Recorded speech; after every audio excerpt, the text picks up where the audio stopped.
तो क्या हाल चाल students, welcome back to another class.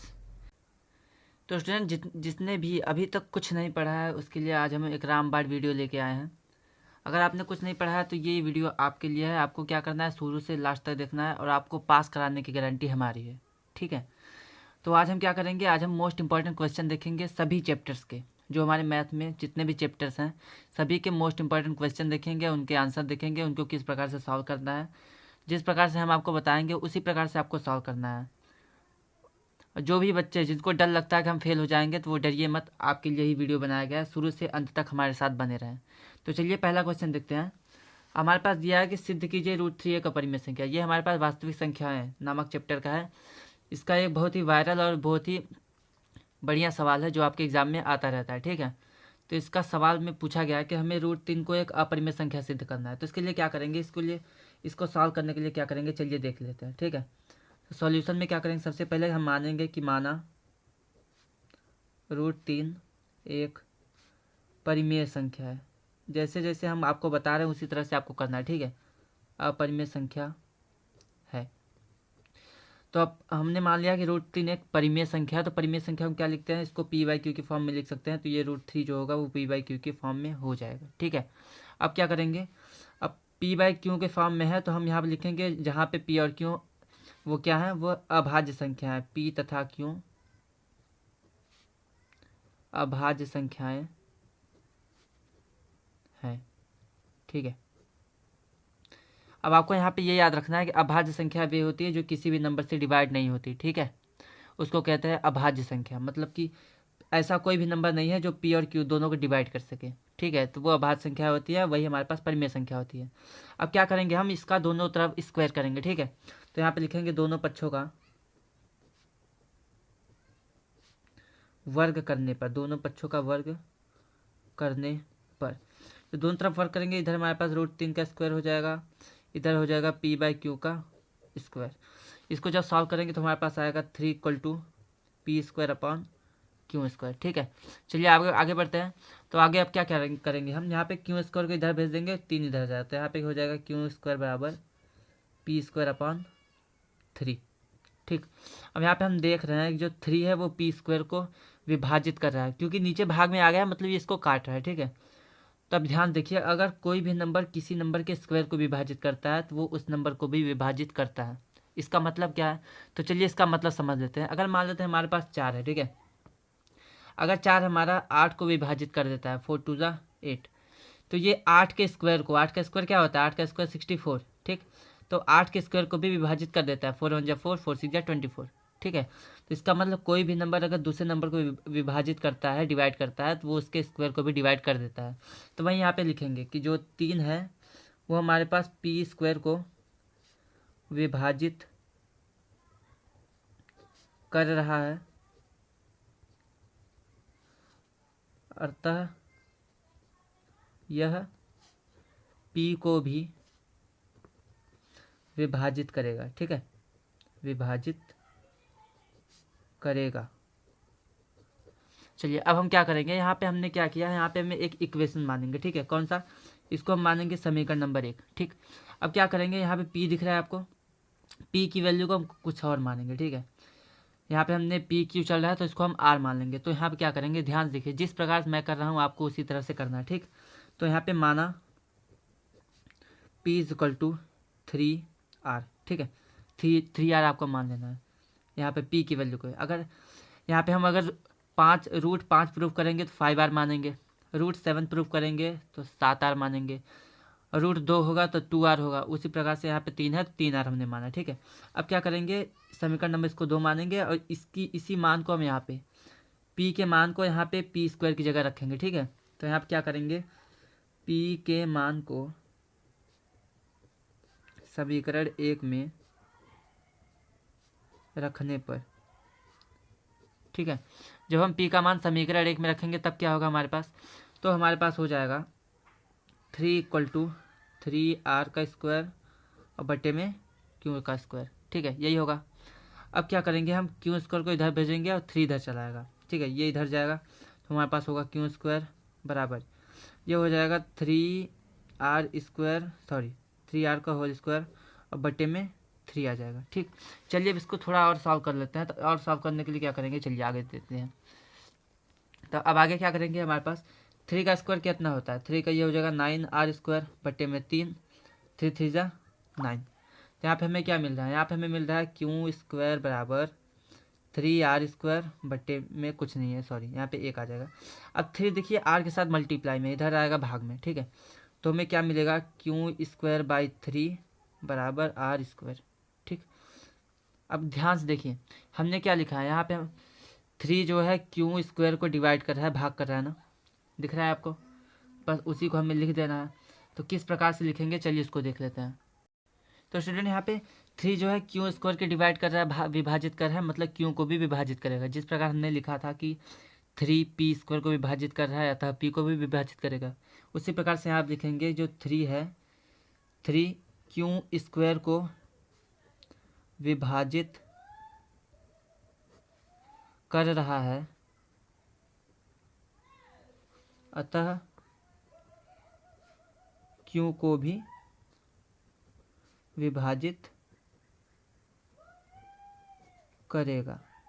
ठीक है, तो ये हमारे पास था, हमने लिखा 3 q² को विभाजित कर रहा है तो q को भी विभाजित करेगा। अब ध्यान से देखिए हमने स्टार्टिंग में क्या लिखा था, हमने सबसे स्टार्टिंग में लिखा था कि जो हमारे पास p और q है वो हमारे पास अभाज्य संख्या है। अभाज्य संख्या मतलब कि इनमें ऐसा कोई भी नंबर नहीं है जो p और q दोनों को डिवाइड कर सके। बट हमने प्रूफ क्या कर दिया है, हमने प्रूफ कर दिया है कि जो 3 है वो p² को भी डिवाइड कर रहा है, मतलब p हमारा 3 से भी डिवाइड हो रहा है। और यहाँ पे हमने क्या लिखा है कि जो हमारे पास q है वो भी हमारे पास 3 से डिवाइड हो रहा है, यहाँ पे हमने लिख दिया। ठीक है, तो इसका मतलब क्या है, इसका मतलब कि जो हमने p/q माना है वो गलत है। ठीक, हमने क्या माना था कि √3 p/q के बराबर है, मतलब कि √3 एक परिमेय संख्या है। बट ये यहाँ पे हमने सिद्ध कर दिया कि ये 3 से p और q दोनों डिवाइड हो रहा है, मतलब p/q जो हमारे पास परिमेय संख्या है वो परिमेय संख्या नहीं हो सकती। तो कौन सी संख्या होगी, तो हमारे पास हो जाएगी अपरिमेय संख्या। ठीक है, तो यहाँ पे लिखेंगे कि हमारी जो अवधारणा है, हमारी अवधारणा गलत है। ठीक है, गलत है, अतः जो √3 है यह एक कौन सी संख्या हो जाएगी, यह एक हमारे पास अपरिमेय संख्या हो जाएगी, अपरिमेय संख्या है। तो फिर से समझ लीजिए हमने क्या किया, हमने सबसे पहले माना है √3 परिमेय संख्या है, उसको p/q के फॉर्म में लिखा है, जहाँ p और q क्या होते हैं, अभाज्य संख्या, मतलब कोई भी नंबर ऐसा नहीं है जो p और q दोनों डिवाइड कर सके। बट हमने यहाँ पे सॉल्व कर दिया है, हल कर दिया है, दिखा दिया है, सिद्ध कर दिया है कि जो 3 है वो p और q दोनों को विभाजित कर रहा है। जब दोनों को विभाजित कर रहा है तो वो हमारे पास p और q अभाज्य संख्या नहीं है। तो कौन सी संख्या हो जाएगी, तो अभाज्य संख्या नहीं है, और अभाज्य संख्या नहीं है मतलब कि ये परिमेय संख्या भी नहीं है, क्योंकि p/q परिमेय संख्या होता है। तो हमने ये माना था, इसलिए जो हमने माना है, जो हमने हमारी अवधारणा है वो गलत है, अतः √3 जो है एक अपरिमेय संख्या है। ठीक है, और ये क्वेश्चन जो आपके है ये आपके एग्जाम में आ चुका है, देख लीजिए आपके यहाँ पे हम दिखा देते हैं आपको, यहाँ पे आपके एग्जाम में आ चुका है कि सिद्ध कीजिए कि √3 एक अपरिमेय संख्या है। ठीक है, तो ये आपके एग्जाम में आ चुका है, इसलिए बहुत ज़्यादा इंपॉर्टेंट क्वेश्चन है। चलिए आगे बढ़ते हैं। तो स्टूडेंट हर साल एक क्वेश्चन जरूर आता है कि बहुपद का शून्यक ज्ञात कीजिए और उसके बीच संबंध की सत्यता की जांच कीजिए। ये क्वेश्चन हर साल आता है। जिस प्रकार मैंने आपको दिखाया कि जो हमारे पास √3 वाला जो क्वेश्चन है वो हर साल पूछा जाता है पेपर में, यहाँ पे आपके क्वेश्चन पेपर में दिया है, उसी प्रकार से जो यहाँ पे जो हमारे पास शून्यक होता है वो भी हर साल आता है। मैं आपको दिखा देना चाहता हूँ, यहाँ पे आप देख लीजिए कहाँ गया क्वेश्चन, हमारे पास यहाँ पे है कि द्विघात बहुपद x² + 7x + 12 के शून्यक ज्ञात कीजिए और शून्यक तथा गुणांक के बीच संबंध की सत्यता की जांच कीजिए। ये आपका 4 मार्क्स में क्वेश्चन आता है, तो आपको इस क्वेश्चन को जरूर से जरूर सीखना है। तो चलिए स्टार्ट करते हैं। क्वेश्चन को याद रखना है कि इसके लिए आपको ज़्यादा मेहनत की ज़रूरत नहीं है, बस आपको स्टेप याद रखना है। ठीक है, तो बोला क्या है, हमारे पास एक द्विघात बहुपद है, तो हम इसको पहले लिख देंगे। तो हमारे पास x² + 7x + 12 ये हमारे पास है। ठीक है, हमें इसको सॉल्व करना है और x की वैल्यू निकालनी है, उसी को हम कहते हैं शून्यक।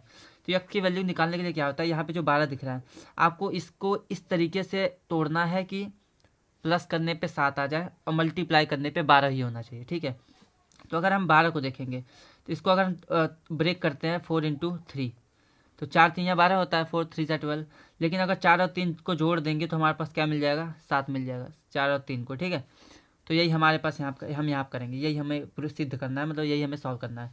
यहाँ पे हो जाएगा x² + 7x को हम 4x + 3x लिखेंगे। ठीक है, यहाँ पे 4+3 हो जाएगा x और ये प्लस में 12, ठीक।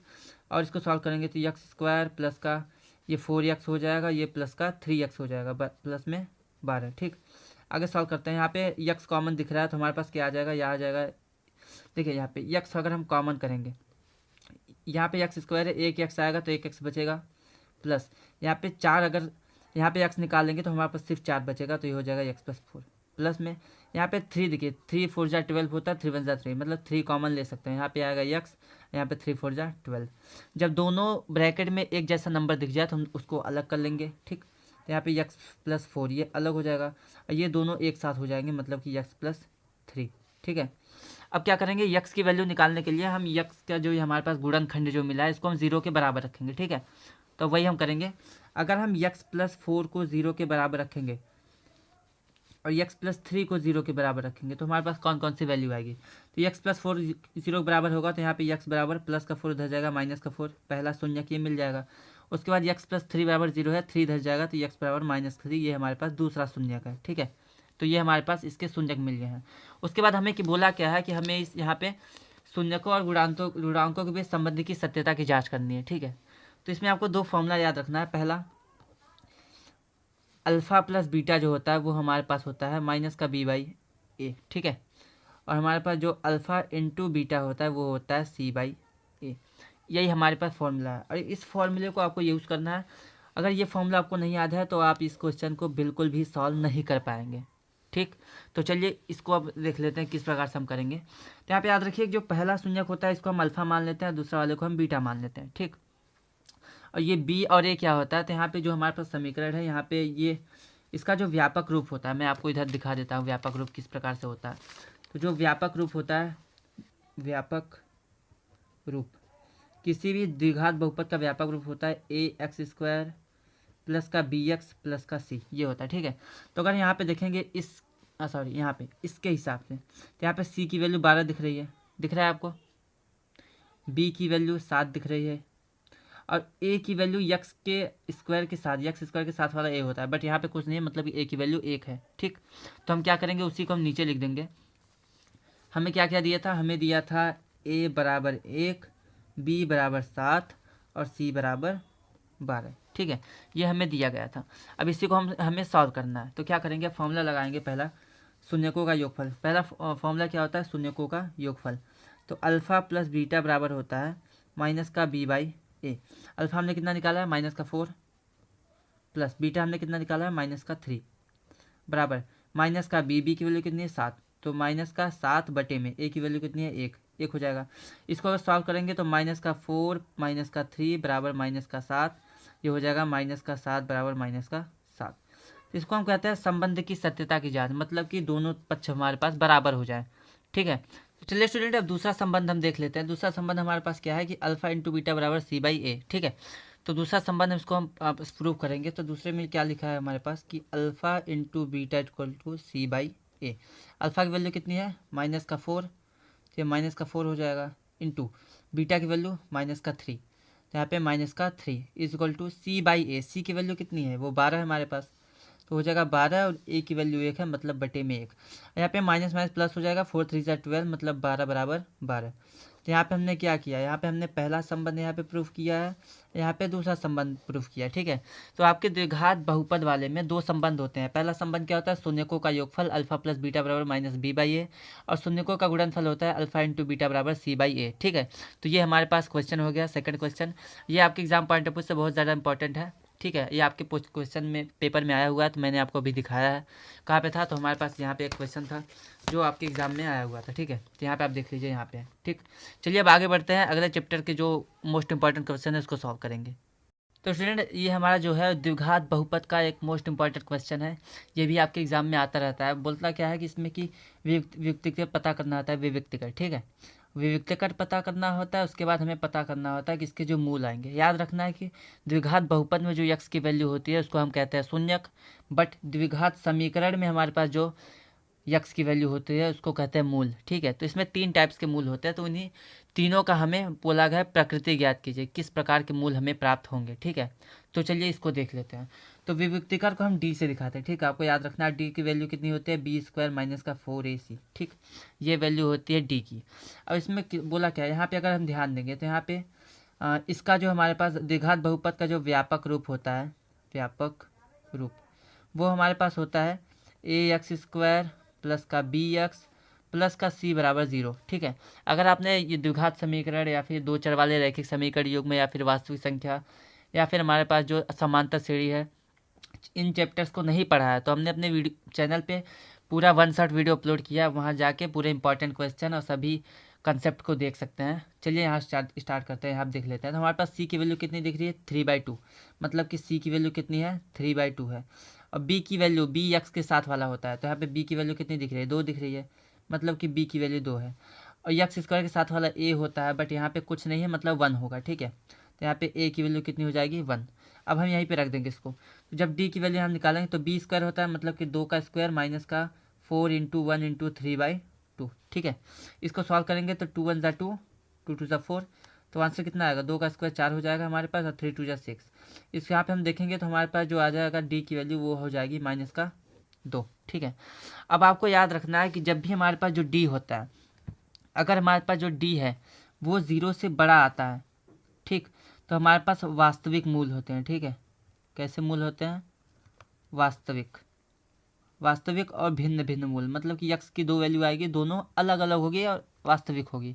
बट अगर हमारे पास डी की वैल्यू 0 के बराबर आती है तो वो हमारे पास वास्तविक तो होता है लेकिन भिन्न भिन्न नहीं होता। भिन्न भिन्न मीन्स की हमारे पास जो यक्स की अलग अलग वैल्यू आती है, अगर 0 से बड़ा होता है डी की वैल्यू, अगर 0 के बराबर होगा तो वास्तविक तो होंगे बट दोनों की वैल्यू सेम टू सेम होगी, मतलब यक्स के दोनों मान बराबर होंगे। अगर हमारे पास डी की वैल्यू 0 से छोटी हो जाती है, 0 से छोटी मीन्स माइनस में हो जाती है, जैसा कि यहाँ पे आया हुआ है, तो जब भी माइनस में होती है तो हमारे पास काल्पनिक मूल होते हैं, ठीक है। काल्पनिक मूल, काल्पनिक मूल मतलब कि कोई भी वास्तविक मूल नहीं होता, वास्तविक मूल नहीं। तो इसका हमें प्रकृति बतानी है, तो इस मूल का जो प्रकृति हो जाएगा वो हो जाएगा कोई भी वास्तविक मूल नहीं, कोई वास्तविक मूल नहीं, मतलब कि कोई भी हमारे पास यक्स की वैल्यू नहीं मिलेगी, ठीक है। चलिए अब आगे बढ़ते हैं अगले क्वेश्चन की तरफ। ये क्वेश्चन भी आपके एग्जाम में आया हुआ है, मैं आपको दिखा देना चाहता हूँ कहाँ पे है। तो यहाँ पे कहाँ गया, तो आप यहाँ पे देख लीजिए, यहाँ पे हमारे एक क्वेश्चन दिया गया है कि आप समीकरण यहाँ पे दिया है, ठीक है। X square plus 2x plus 3/2 0 विभक्तिकर होगा, इसका विभक्तिकर पूछा गया आपके एग्जाम में, ठीक है। तो हमने कितना निकाला है, हमने निकाला -2, मतलब ये वाला ऑप्शन सही होगा, ठीक है। तो यही हमारे पास है। बट यहाँ पे कभी कभी मूलों की प्रकृति भी पूछ लिया जाता है, जैसे यहाँ पे देखिए एक सवाल है हमारे पास, इसके मूल होंगे तो किस प्रकार के होंगे, वास्तविक होंगे, असमान होंगे, या फिर वास्तविक बराबर होंगे, या फिर वास्तविक नहीं, या फिर 0। तो इस टाइप्स के मूल क्या विभक्तिकर और उसकी प्रकृति के बारे में पूछा जाता है, तो हमने यहाँ पे आपको सिखाया है, ठीक है। चलिए बढ़ते हैं अगले क्वेश्चन की तरफ। तो स्टूडेंट यहाँ पे हमारे पास एक समांतर श्रेणी जिसको हम एपी कहते हैं, अर्थमेटिक प्रोग्रेशन का एक मोस्ट इंपॉर्टेंट क्वेश्चन है जो आपके एग्जाम में 3-4 सालों में रिपीटेड हो रहा है। तो उस क्वेश्चन को हम लेके आए हैं, और जो बहुत ज़्यादा इंपॉर्टेंट है, इसको आपको सीखना है। आसान होता है बट आपको किसी भी स्टेप को मिस नहीं करना है, अगर आपने स्टेप मिस किया तो आपका नंबर कट सकता है, ठीक है। तो चलिए देख लेते हैं। बोला गया कि उस समांतर श्रेणी का 31वां पद पता करना है हमें, जिसका 11वां पद 38 है और हमारे पास 16वां पद 73 है। तो ध्यान देखिए दिया क्या है, सबसे पहले दिया है हमारे पास, क्या क्या दिया है उसको हम लिख लेंगे, ठीक है। तो हमें क्या करना है, हमें 11वां पद दिया है, तो A11 11वां पद कितना है, वो हमारे पास है 38, ठीक। 11वां पद होता कैसा है, हम फॉर्मूला आपको याद रखना है कि AN = होता है A + n-1 इंटू में D, ठीक है। अगर आप इस फॉर्मूले को भूल जाएंगे तो यह क्वेश्चन आप नहीं कर पाएंगे।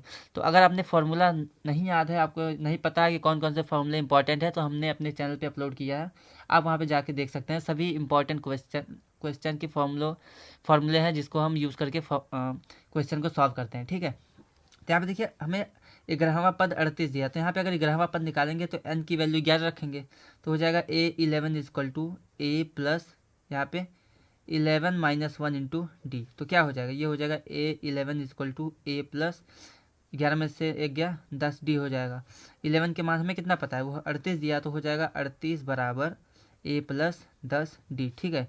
इसको हम मान लेंगे समीकरण नंबर 1। उसके बाद हमें क्या दिया है कि 16वां पद 73 है, मतलब कि A16 A16वां पद हमारा 73 है।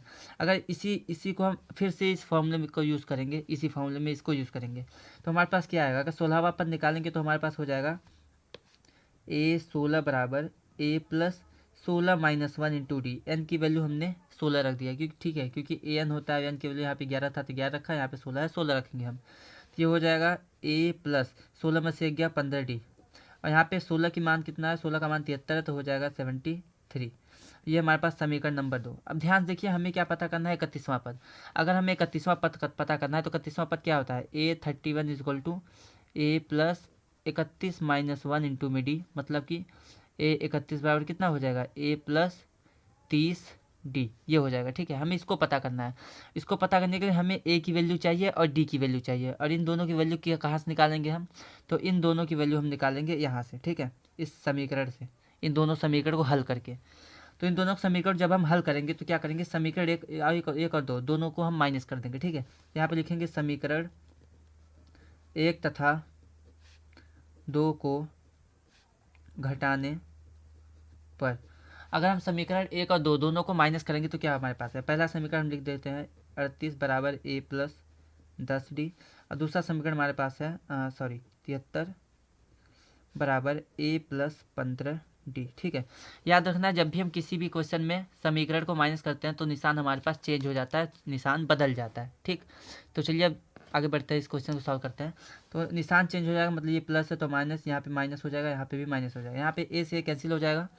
-15 डी में से 10 डी, देखिए यहाँ पे +10 है और -15 है, तो हमारे पास 15 में से 10 जाएगा तो 5 डी बचेगा। बस आपको ध्यान देना है कि 15 बड़ा नंबर है तो हमारे पास माइनस में आएगा। ठीक है, यहाँ भी 38 और 73, 38 प्लस में है, 73 माइनस में है, 73 नंबर बड़ा है तो 73 में से 38 घटाएंगे, तो 73 में से 38 घटाएंगे तो हमारे पास 13 में से 8 गया 5 आएगा, और यहाँ पे 6 में से 3 गया तो 35 आ जाएगा और माइनस में आएगा। ठीक है, यहाँ पे डी की वैल्यू निकालेंगे तो -5 इसके बटे में चला आएगा, मतलब कि माइनस का 35 बटे में माइनस का 5, माइनस से माइनस कैंसिल, 5 एकम 5, 5 सत्ते 35, तो डी की वैल्यू कितना आ गई, डी की वैल्यू हमारे पास आ गई है 7। ठीक है, अब क्या करेंगे हम, डी की वैल्यू चाहे तो समीकरण 1 में रख देंगे, चाहे तो समीकरण 2 में रख देंगे, और वहाँ से हम ए की वैल्यू निकाल लेंगे। तो फिर ए और डी दोनों यहाँ पे रख के हम 31वां पद निकाल लेंगे। ठीक है, तो चलिए स्टार्ट करते हैं। तो क्या करेंगे हम, यहाँ पे जो डी का मान है, डी का मान समीकरण 1 में रख देते हैं। ठीक है, समीकरण 1 में रखने पर तो हमारे पास समीकरण 1 यहाँ पे है तो लिख देंगे 38 बराबर A+10 डी,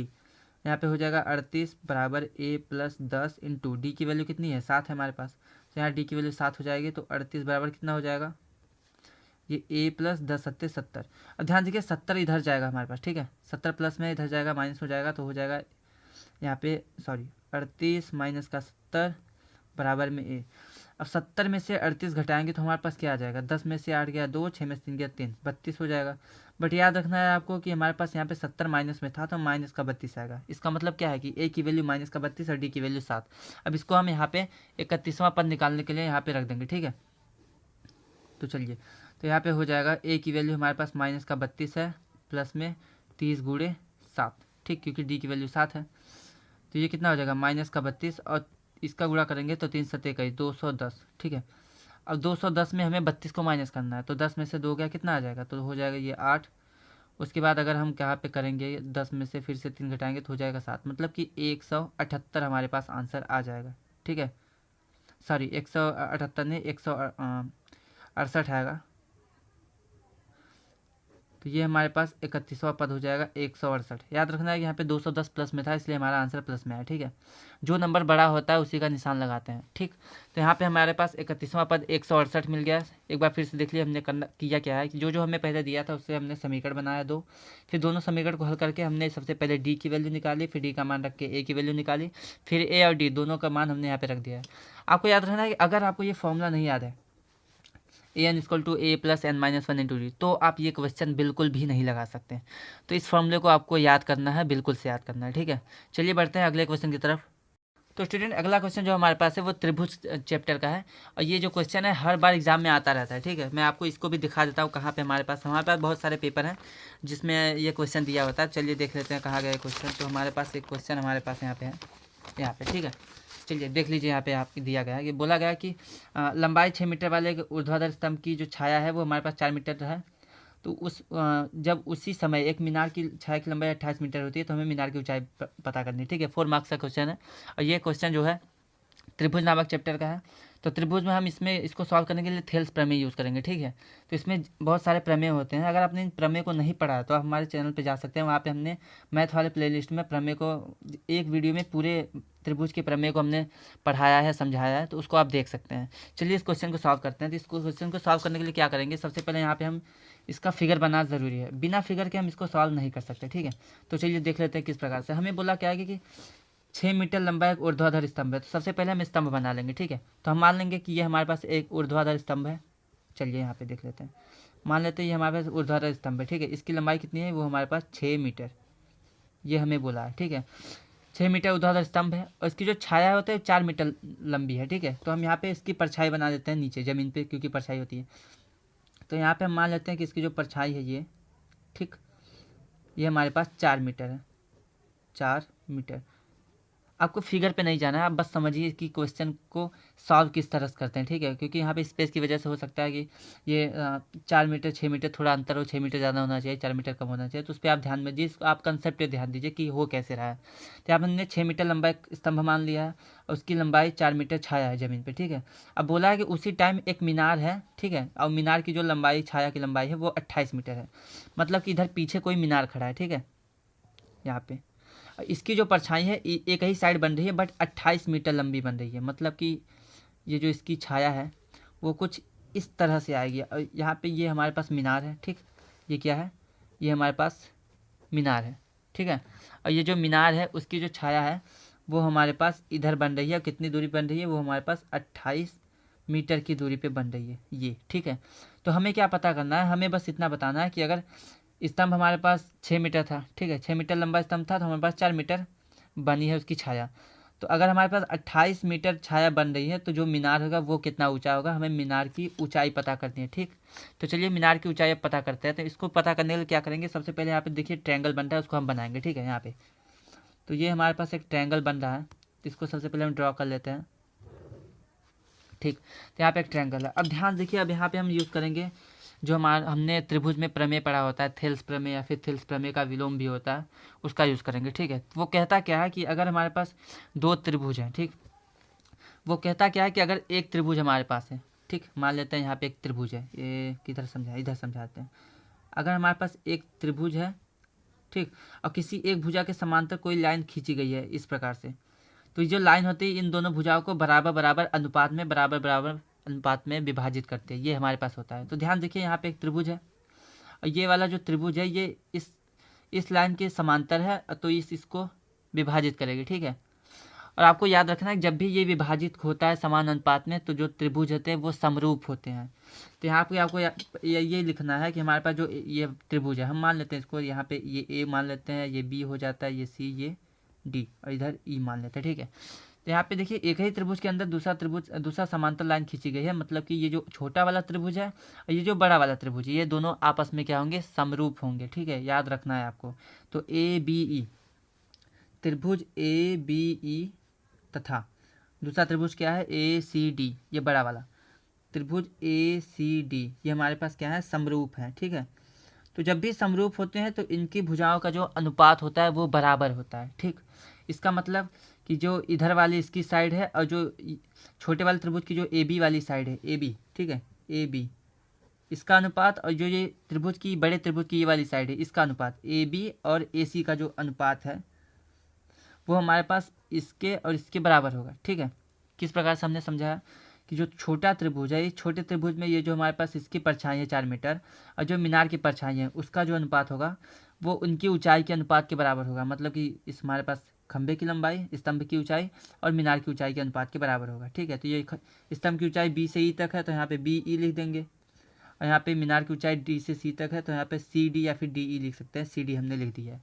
अब क्या करेंगे, ए से बी तक हमें वैल्यू कितनी पती है, 4 पता है, ए से सी तक क्या है, 28 है, 28 लिख देंगे, बराबर बी ई कितना दिया है, 6 मीटर, 6 हो जाएगा, और सी से डी तक हमें नहीं पता, तो हम मीनार की ऊंचाई को एच मान लेते हैं। ठीक है, तो जब मीनार की ऊंचाई को हम एच मान लेंगे तो क्या हो जाएगा, यहाँ पे हम एच हो जाएगा, तो यहाँ क्या करेंगे, 28 इधर जाएगा तो ये हो जाएगा, एच इधर जाएगा, तो मतलब कि 4 into H is equal to 6 into 28, ठीक है। ये इधर चला गया है और ये इधर चला गया है। उसके बाद h इसके साथ मल्टीप्लाई में है तो इधर आएगा भाग में, तो h बराबर हो जाएगा 6 इंटू 28/4। ये हमारे पास हो जाएगा। अगर इसको हम थोड़ा सॉल्व करते हैं तो हमारा आंसर आ जाएगा 4 1 जा 4, 4 7 जा 28, मतलब कि h इक्वल टू कितना होगा 6 7 42 मीटर, ठीक है। इसका मतलब जो हमारे पास ये मीनार है इसकी ऊंचाई कितनी हो जाएगी 42 मीटर। तो ये हमारे पास एक त्रिभुज का क्वेश्चन था जो आपके एग्जाम में कई बार आया हुआ है। चलिए फिर आगे बढ़ते हैं और अगले क्वेश्चन की तरफ बढ़ते हैं जो जो अगले चैप्टर के इंपॉर्टेंट क्वेश्चन है। कि यहाँ पे इसको करने के लिए बस आपको दो चीज़ें पता होनी चाहिए। एक तो हमें मान पता होना चाहिए कि 0 डिग्री पे 30 60 90 कितने डिग्री पे किस हमारे मतलब कि किस हमारे रेशियो का, साइन का, कॉस का, टेन का, कॉस कॉट सेक कॉसेक, किसका कितनी वैल्यू होती है वो आपको पता होना चाहिए, तभी आप इसको प्रूव कर सकते हैं, ठीक है। तो चलिए, अगर आपको ये नहीं पता कि किसी के मान को निकाला कैसे जाता है, कि कॉस 0 कैसे निकालते हैं, साइन 30 साइन 45 कैसे निकालते हैं, तो आप हमें कमेंट कीजिए, हम आपके लिए उस पर बेस्ट एक वीडियो बनाएंगे और जो बहुत ही आसान तरीके से आपको सिखा देगा। तो चलिए इस क्वेश्चन को पहले सॉल्व करते हैं। तो हमें क्या बोला गया है कि cos 60 plus sign 30 plus sign 45 एक ब्रैकेट के साथ है, फिर दूसरे ब्रैकेट में sine 90 plus cos 60 minus cos 45 बराबर 7/4 हमें लाना है, ठीक है। तो चलिए, तो सबसे पहले इस सवाल को लिख लेते हैं कि हमारे पास दिया है cos 0 degree plus sign 30 degree plus का साइन 45 डिग्री, ठीक है, ये हमारे पास है। और क्या हमारे पास है वो, और हमारे पास है sine 90 degree plus cos 60 degree और माइनस का कॉस 45 डिग्री, ठीक है। यहाँ पे इसी को हमें सॉल्व करना है। चलिए, तो आपको याद रखना है कि साइन 0 0 होता है, बट कॉस 0 जो भी होता है वो हमारे पास 1 होता है, तो यहाँ पे 1 हो जाएगा। प्लस साइन 30 की वैल्यू 1/2 होती है, ये आपको याद रखना है। और साइन 45 जो होता है वो 1/√2 होता है, ठीक है। साइन 90 वो हमारे पास 1 होता है। प्लस कॉस 60 कितना होता है आपको इसको पता करना है, तो कॉस 60 होता है 1/2, ठीक है। और माइनस का कॉस 45 होता है 1/√2। ये हमारे पास एक क्वेश्चन है और इस क्वेश्चन में जो वैल्यू हमने रखा है इसको आपको याद रखना पड़ेगा या फिर इसको सीखना पड़ेगा कि इस वैल्यू को निकालते कैसे हैं। अगर आपको नहीं पता तो हमें कमेंट कीजिए, हम आपके लिए वीडियो बनाएंगे, ठीक है। तो यहाँ पे क्या करना है, हमें इसको सॉल्व करना है। तो क्या करेंगे हम, यहाँ पे हम नीचे 1 मान लेंगे, इसका एलसीएम लेंगे, तो एलसीएम आ जाएगा 2√2, ठीक।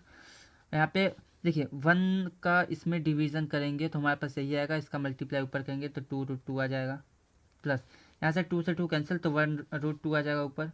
यहाँ पे √2 से √2 कैंसिल तो यहाँ पे 2 आ जाएगा, ठीक। उसी प्रकार से यहाँ भी हमारे पास क्या है कि यहाँ पे हम 1 मान लेंगे तो नीचे इसका एलसीएम 2√2 आ जाएगा। यहाँ पे 1 है तो ये पूरी वैल्यू ऊपर आ जाएगी 2√2। प्लस यहाँ पे 2 से 2 कैंसिल होगा तो √2 ऊपर चला जाएगा। माइनस यहाँ पे √2 से √2 कैंसिल होगा तो 2 1 जा 2 हो जाएगा ऊपर, ठीक है। अब इसको सॉल्व कर लेते हैं। तो याद रखिए यहाँ पे किस प्रकार से हम करेंगे इसको करने के लिए क्या करेंगे हम, यहाँ पे हो जाएगा हमारे पास √2 तो कितना 2√2 यहाँ पे है और 1√2 यहाँ पे, तो हो जाएगा 3√2, ठीक है। 3√2 और प्लस में 2 अपॉन 2√2, ये हमारे पास हो गया। इसको सॉल्व करेंगे तो क्या हो जाएगा, 2√2 इधर है 1√2 इधर है, मतलब कि 3√2 अपॉन माइनस का 2 और बटे में कितना है 2√2। अब हम क्या करेंगे, इसको मल्टीप्लाई करेंगे, ठीक है। ऊपर का ऊपर मल्टीप्लाई, नीचे का नीचे, आपको पता होगा किस प्रकार से मल्टीप्लाई किया जाता है। तो चलिए मल्टीप्लाई कर लेते हैं। तो स्टूडेंट्स में क्या करना है, नीचे नीचे मल्टीप्लाई ऊपर ऊपर, तो कि ये क्या हो जाएगा, ये हमारे पास हो जाएगा 3√2 + 2 मल्टीप्लाई बाई 3√2 - 2, और यहाँ पे बटे में क्या हो जाएगा, इसका इसमें मल्टीप्लाई हो जाएगा 2√2 × 2√2। अब याद रखिए यहाँ पे हमें क्या दिख रहा है, यहाँ पे दिख रहा है a + b और a - b दिख रहा है आपको। तो फॉर्मूला क्या होता है, हमारे पास फॉर्मूला होता है कि a + b अगर एक ब्रैकेट में है और दूसरे ब्रैकेट में a - b है तो इसका हो जाएगा a² माइनस का b², ठीक है। ये हमारे पास फॉर्मूला होता है।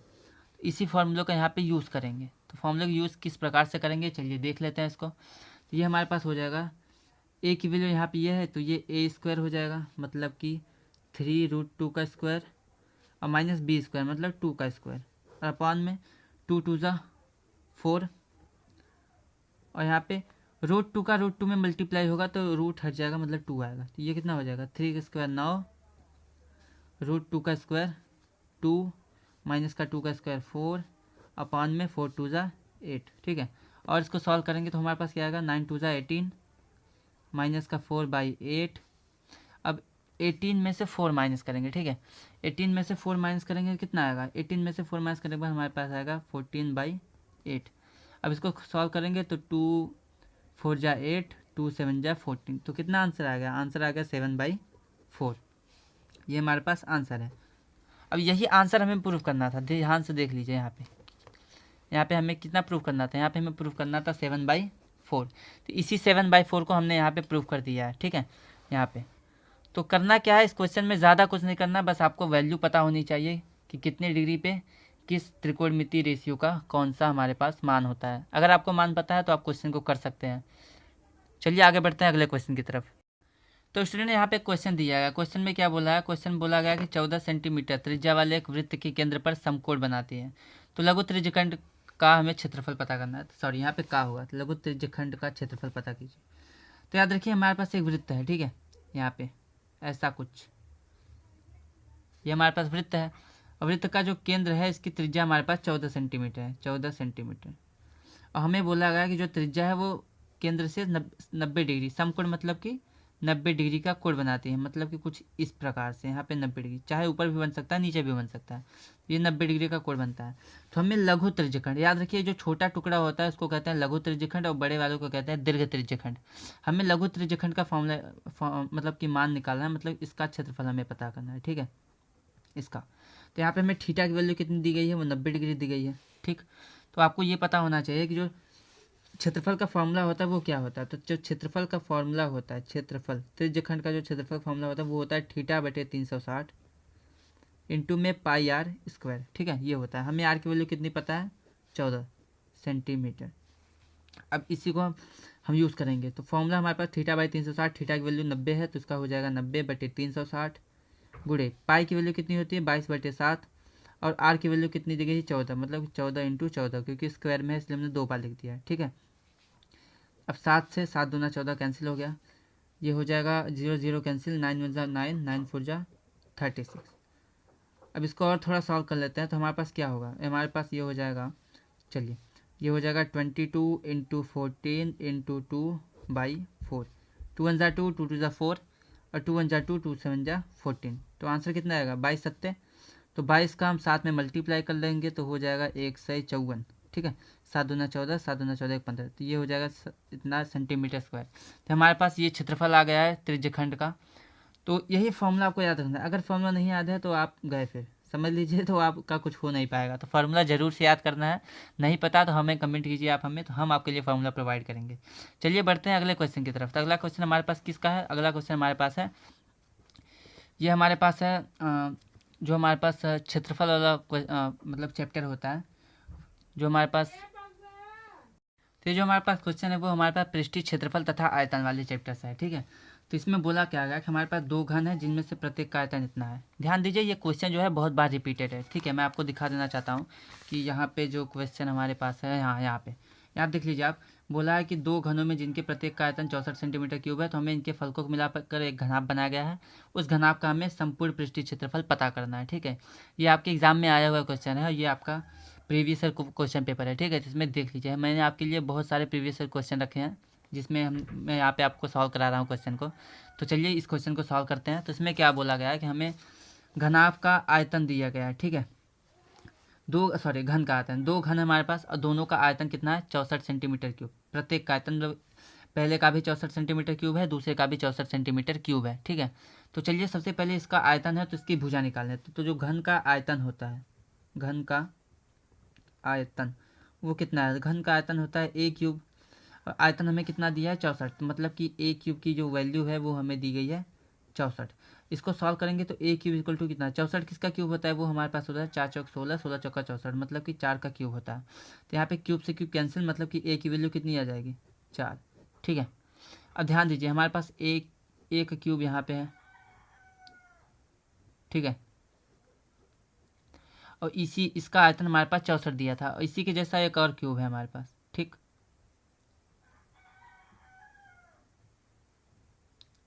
ठीक है, कुछ इस तरह। तो एक क्यूब, इसकी जो साइड है 4 आ गई है, दूसरे की भी साइड 4 आ गई है, इन दोनों को मिला के एक घनाभ बनाया गया, ठीक है। तो ये जो घनाभ बना है दोनों घन को मिला के, तो हमें इसका पृष्ठीय क्षेत्रफल पता करना है, ठीक है। तो सबसे पहले देखिए घनाभ का हमारे पास यहाँ पे इसकी चौड़ाई तो 4 ही रहेगी, ऊंचाई भी 4 ही रहेगी, बट यहाँ पे जो लंबाई है वो बढ़ गई है, कितनी हो गई है, 4 4 8 हो गई है। तो यहाँ पे हम लिख देंगे कि 2 घनों से बने घनाभ की भुजा। ठीक है, कौन कौन सी भुजा हमारे पास, एल का मान हो जाएगा 4 + 4 मतलब कि 8। ठीक, बी तो हमारे पास 4 ही हो गई है और एच भी हमारे पास 4 ही होगा। ठीक है, अब इस घनाभ का हम कुल पृष्ठीय क्षेत्रफल आयतन निकाल लेते हैं। तो इसका घनाभ का यहाँ पे लिख देंगे, घनाभ का संपूर्ण पृष्ठीय क्षेत्रफल कितना होता है, वो होता है 2 ब्रैकेट में LB + BH + HL। ठीक है, ये होता है। अब इसको सॉल्व कर लेते हैं। तो यहाँ पे हो जाएगा 2 × L × B, L की वैल्यू 8 है और B की वैल्यू 4 है, मतलब कि 8 × 4 हो जाएगा, प्लस B × H मतलब 4 × 4 B × H हो जाएगा, प्लस H × L, H 4 है L 8 है, तो मतलब कि 4 × 8। अब इसको सॉल्व कर लेते हैं। इसको सॉल्व करने के तो क्या आएगा हमारे पास, 2, ये 8 चौके 32, 4 चौके 16 और यहाँ पे 8 चौके 32। ठीक है, तो इसको हम अब जोड़ लेंगे तो कितना आ जाएगा हमारे पास, 2 6 2 8 1 10 हासिल 1 3 1 4 3 7 1 8। ठीक है, इतना हो जाएगा, ये हो जाएगा 160। और यहाँ पे देखिए हमारे पास जो भुजा है वो हमारे पास किस में था, वो हमारे पास सेंटीमीटर था। ठीक है, आप देख लीजिए ध्यान से, ये हमारे पास सेंटीमीटर क्यूब में था, मतलब कि जो इसका हमारे पास क्षेत्रफल आएगा वो आ जाएगा सेंटीमीटर स्क्वायर में।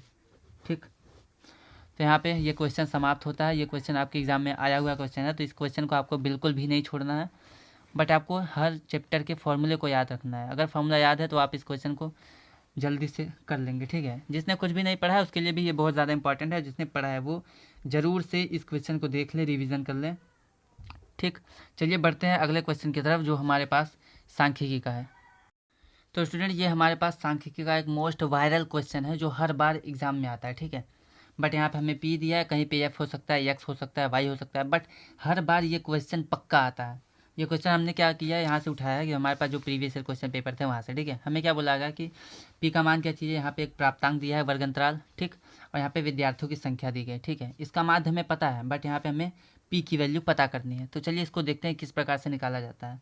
ठीक, तो इसके लिए क्या करना होता है, हमें सबसे पहले समांतर माध्य का फॉर्मूला पता होना चाहिए। ठीक है, तो इसमें क्या दिया, इसमें हमें समांतर माध्य कितना दिया है, 26 दिया है। ठीक, समांतर माध्य के बराबर क्या होता है, वो होता है x bar equal to summation FI/XI और बट्टे में समेसन FI। ठीक है, ये हमारे पास होता है समांतर माध्य का फॉर्मूला।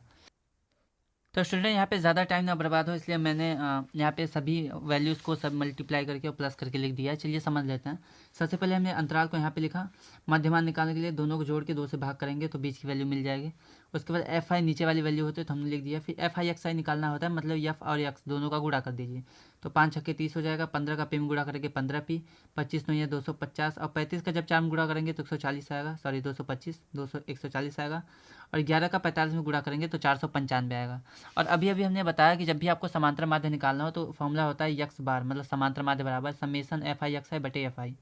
तो FI/XI को हमें, समेसन का मतलब क्या होता है, समेसन का मतलब होता है योग। ठीक है, जितने भी FI/XI है उसको जोड़ दीजिए और जितने भी FI है उसको जोड़ दीजिए। समेसन का मतलब जोड़ होता है, तो हमने जोड़ दिया। ठीक है, तो यहाँ पे जोड़ने के लिए हमने क्या किया है, पूरी वैल्यू को जोड़ देंगे। देखिए 6 9 4 11, इसको जोड़ देंगे 30 आएगा, और जो पी है उसको हम प्लस करके साथ में लिख देंगे, क्योंकि किसी भी जो चर वाली वैल्यू होती है उसको हम प्लस माइनस नहीं कर सकते, बस उसको लिख सकते हैं, तो हमने लिख दिया। उसी प्रकार से यहाँ पे 30 225 140 और 495 के जोड़ेंगे तो 890 आएगा, इस 15P को प्लस करके लिख देंगे। ठीक है, चलिए अब हम सीधा सीधा फॉर्मूला यूज़ करके फॉर्मूला अप्लाई करते हैं। तो हमारे पास x बार इक्वल टू क्या होता है, समेसन FI/XI और बटे में समेसन FI। ठीक है, ये हमारे पास समांतर माध्य का फॉर्मूला होता है। और आपने ध्यान दिया होगा यहाँ पे हमें स्टार्टिंग में समांतर माध्य कितना दे दिया है, हमें 26 दिया गया है। ठीक है, तो हमें 26 जब दिया है तो हम बस उसी को रख के यहाँ सॉल्व कर देंगे। तो हमारे पास क्या दिया है, यहाँ पे हम समांतर माध्य के मान को रख देंगे। तो ये हमारे पास कितना है, ये हमारे पास 26 है, तो यहाँ पर हो जाएगा 26 बराबर समेसन FI/XI की वैल्यू कितनी है, 890 + 15P। ये हो जाएगा 890 प्लस का 15P और बटे में ये 30 + P दिया है हमें समेसन FI, तो 30 + P। ठीक है, अगर आपको नहीं दिख रहा है तो आप यहाँ पे देख सकते हैं। ठीक, यहाँ पे हमने इधर योग लिखा है, इधर दोनों को जोड़ दिया, FI/XI को इधर और फिर FI को इधर। अब इसको हम सॉल्व करेंगे, तो याद रखिए यहाँ पे 30 + P भाग में है, इधर जाएगा गुणे में, तो हो जाएगा 26 और ब्रैकेट में 30 प्लस पी बराबर ये 890 प्लस का 15 पी। अब 26 का अंदर मल्टीप्लाई करेंगे तो 26 का 30 में गुणा करेंगे तो हमारे पास 3 छक्के 18, 3 दूना 6 1 7, 780 और प्लस में 26 का इधर होगा तो 26 पी बराबर कितना है 890 प्लस का 15 पी। अब क्या करेंगे हम नंबर को एक तरफ करेंगे पी की तरफ, तो हमारे पास 15 पी अगर इधर आएगा तो माइनस कब हो जाएगा तो 26 पी माइनस का 15 पी। ठीक है, बराबर में 890 इधर है, 780 इधर आएगा तो माइनस का 780 हो जाएगा। ठीक है, अगर हम इसको घटाते हैं तो 26 में से 15 अगर घटाएंगे तो हमारे पास आएगा 11 पी बराबर 890 में से 780 अगर घटाएंगे तो हमारे पास आएगा 110। ठीक है, यहाँ पे क्या दिख रहा है, यहाँ पे अगर हम पी की वैल्यू निकालेंगे तो हमारे पास 11 पी बराबर 110 है। पी इक्वल टू हो जाएगा 110 बटे 11, 11 से 11 कैंसिल, मतलब कि हमारे पास आ जाएगा पी इज इक्वल टू 10। तो यहाँ से हमने पी की वैल्यू निकाल ली है, इसका मतलब पी का मान कितना होगा 10 होगा। ठीक है, एक बार फिर से देख लीजिए हमने किस तरह से किया। तो सबसे पहले हमने अंतराल दिया था, हमने अंतराल लिखा है, मध्यमान निकाला है, फिर एफ आई ये नीचे वाली वैल्यू होती है, उसके बाद हमने एफ आई एक्स आई को मल्टीप्लाई किया है। ठीक है, उसके बाद यहाँ फॉर्मूला होता है summation F X I equal to summation F I X I बटे समेसन एफ आई। समेसन में योग होता है तो हमने दोनों जोड़ लिया था। यहाँ पे एफ आई एक्स आई की वैल्यू को ऊपर रखेंगे, फिर एफ आई के नीचे रखेंगे, और एक्स बार जिसको हम क्या कहते हैं, जिसको हम कहते हैं माध्य, माध्य में 26 दिया है। ठीक है, 26 यहाँ पर रख देंगे, इसको इधर करेंगे मल्टीप्लाई में, फिर 26 का 30 में मल्टीप्लाई, 26 का पी में मल्टीप्लाई, पी वाली वैल्यू एक तरफ और नंबर वाली एक तरफ, फिर यहाँ से हम पी की वैल्यू निकालेंगे। पी की वैल्यू कितनी आई है 10। ठीक है, तो इस प्रकार से इस क्वेश्चन को सॉल्व करना है। यहाँ पे हमने जितने भी मोस्ट इंपॉर्टेंट क्वेश्चन थे आपके एग्जाम में आए हुए क्वेश्चन है उसको कराया है। और यहाँ पे हो सकता है कि एक दो चैप्टर छूट गए हों, जैसे कि त्रिकोणमिति के अनुप्रयोग हो गया, प्रायिकता छूट गया है हमारे पास। उसके बाद वृत्त, शायद हमने वृत्तों से संबंधित क्षेत्रफल चैप्टर किया है, बट वृत्त हमने छोड़ दिया है, शायद छूट गया होगा। तो ये क्वेश्चन बहुत ही ज़्यादा मोस्ट इंपॉर्टेंट क्वेश्चन है। अगर आप फेल नहीं होना चाहते हैं, आप चाहते हैं अच्छे नंबर आए हमारे, हम बच जाए मैथ पेपर में और अच्छे मार्क्स गेन कर सकते हैं, तो इसको आपको ज़रूर से ज़रूर प्रैक्टिस करना है। और हमारे इसी प्रकार के मोस्ट इंपॉर्टेंट क्वेश्चन और अच्छे नंबर्स, अब अच्छे मार्क्स लाने के लिए आप हमारे चैनल को सब्सक्राइब कीजिए। हम आपके लिए ये मोस्ट इंपॉर्टेंट क्वेश्चन की सीरीज़ चला रहे हैं, जो एवरीडे, प्रत्येक दिन, हर रोज़ अपलोड होती रहेगी वीडियो, जिससे आपको नोटिफिकेशन सबसे पहले मिल सके और सब उसकी तैयारी सबसे अच्छे से कर सकें। तो इसके लिए हमारे चैनल को सब्सक्राइब कीजिए। अगर आप इस क्वेश्चन के जितने भी क्वेश्चन हमने दिए हैं इनका पीडीएफ चाहिए आपको, तो हमें कमेंट में पीडीएफ कमेंट कीजिए। और अगर आपको जो क्वेश्चन पेपर है प्रीवियस ईयर वो आपको चाहिए, तो उसके लिए भी आप हमें कमेंट में लिखिए पेपर। ठीक है, तो हम आपके लिए उस पीडीएफ को प्रोवाइड करेंगे कमेंट सेक्शन में। तो जैसा भी वीडियो आपको लगा आप हमें कमेंट कीजिए, बताइए कि आपका क्वेश्चन कौन कौन सा समझ में आया, अपनी राय दीजिए और बताइए कि अगला वीडियो किस टॉपिक पे चाहिए। ठीक है, और हम आगे इसी प्रकार से मैथ और साइंस के इंपॉर्टेंट क्वेश्चन लाते रहेंगे जो आपके हूबहू पेपर में आए हुए हैं और जो पेपर में आ सकते हैं। चलिए फिर मिलते हैं अगले वीडियो में, तब तक के लिए धन्यवाद, खुश रहिए, अच्छे रहिए।